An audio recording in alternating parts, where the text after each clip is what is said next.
প্ৰত্যেক বছৰতেই আমাৰ যুৱ মহোৎসৱ অনুষ্ঠিত হৈ আহিছে। এইবেলি আমাৰ 10ম বাৰ্ষিক যুৱ মহোৎসৱৰ আজি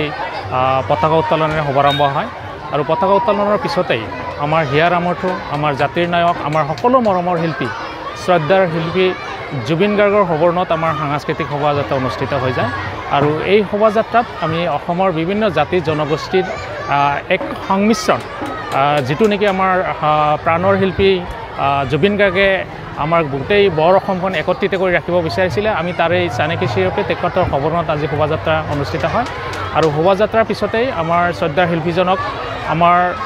বিদ্যালয়ৰ সমূহ শিক্ষক শিক্ষয়িত্ৰী বা ছাত্ৰ ছাত্ৰীৰ ফালৰ পৰা শ্ৰদ্ধাঞ্জলি জনোৱা হয়। তাৰ পিছত আমাৰ আজিৰ ছাত্ৰ ছাত্ৰীৰ মাজৰ খেলা ধূলা আৰম্ভ হ'ব আৰু আমাৰ এই অনুষ্ঠানটো 5 দিনীয়াকৈ অনুষ্ঠিত হ'ব। আমাৰ অহা 7 তাৰিখত আমাৰ পোনপ্ৰথমবাৰৰ বাবে আমাৰ দক্ষিণ কামৰূপ জিলা ভিত্তিত আমাৰ জুবিন সংগীত প্ৰতিযোগিতা অনুষ্ঠিত হ'ব আৰু এই প্ৰতিযোগিতাত প্ৰত্যেকখন স্কুলৰ পৰা 2জনকৈ প্ৰতিযোগী অংশগ্ৰহণ কৰিব পাৰিব আৰু অহা 9 তাৰিখত আমাৰ বঁটা বিতৰণী সভা আছে। আমি প্ৰত্যেক বছৰতে আমি বিভিন্ন ক্ষেত্ৰত পাৰদৰ্শিতা দেখুওৱা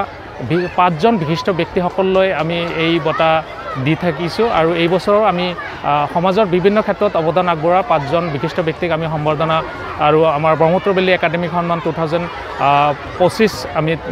তেওঁলোকক দিম আৰু সেই বঁটা বিতৰণী সভাত আমাৰ অসমৰ খাদ্য আৰু গ্ৰাম উদ্যোগ বৰ্ডৰ সভাপতি সন্মানীয় ডক্টৰ কমলা কলিতা ডাঙৰীয়া উপস্থিত থাকিব আৰু সিদিনা আমাৰ সাংস্কৃতিক অনুষ্ঠান হ'ব আৰু আমাৰ শ্ৰদ্ধাৰ শিল্পী আমাৰ প্ৰাণৰ শিল্পী জুবিন গাৰ্গৰ সবৰ্ণত আমাৰ সেইদিনাৰ সাংস্কৃতিক অনুষ্ঠান অনুষ্ঠিত হ'ব আৰু সাংস্কৃতিক অনুষ্ঠানত উপস্থিত থাকিব আমাৰ অসমৰ জনপ্ৰিয় গায়িকা নাহিদ আফ্ৰিন আৰু লগতে থাকিব